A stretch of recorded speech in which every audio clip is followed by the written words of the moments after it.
Why the Freedmen Reparations Fund Trust is unique. Moving beyond recognition to structure, control, and enforcement.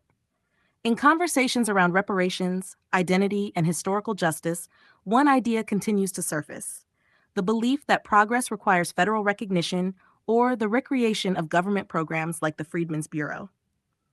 At first glance, that approach sounds logical. If the harm was national, shouldn't the solution come from the federal government? But that assumption is exactly where most efforts lose power.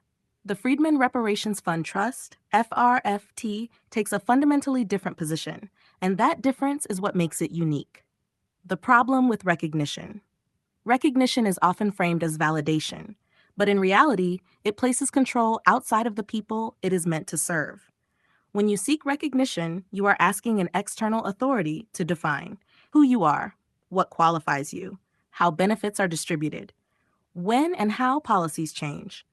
That means your identity and your future remain subject to political cycles, administrative changes, and shifting legal interpretations. FRFT rejects that model entirely. The status of freedmen is not something that needs to be created or approved.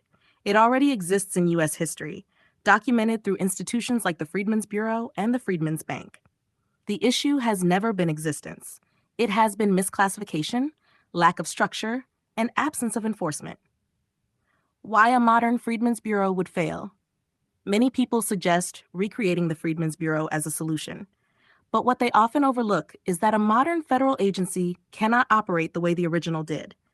Today, any federal program must comply with Equal Employment Opportunity (EEO) laws, Title VII of the Civil Rights Act, equal protection standards. This means hiring cannot be limited to a specific historical group. Programs must be broadly accessible. Targeted enforcement becomes diluted. In other words, a modern version of the Freedmen's Bureau would be structurally incapable of maintaining the specificity required to address the original harm. It would be regulated, generalized, and ultimately controlled by federal policy, not by the people it is intended to serve. That is not restoration. That is dilution. The FRFT model, structure without dependency. The Freedmen Reparations Fund Trust operates on a different foundation, one rooted in private trust law, institutional governance, and internal control. Instead of waiting for approval, FRFT focuses on status protection through documented verification, institutional structure that defines roles, rights, and responsibilities, enforcement mechanisms that operate independently of political systems, economic frameworks that build and manage assets over time.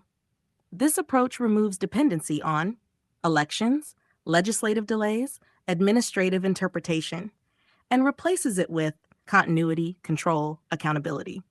Identity is not granted, it is protected. A key distinction in the FRFT model is this: the government does not create identity. It records it, and often misrecords it. FRFT exists to correct, protect, and structure that identity properly. That means no waiting on validation, no reliance on shifting political will, no dilution through broad federal mandates. Instead, the focus is on building a system that can stand on its own, legally, operationally, and economically. Building what cannot be taken away.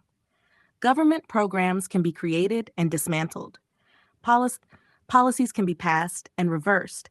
Recognition can be granted and redefined. But a properly structured institution, built with intention and governed internally, does not depend on those cycles. That is the difference. The Freedmen Reparations Fund Trust is not asking to be recognized. It is establishing a framework that does not require it. And in doing so, it shifts the conversation from permission to power.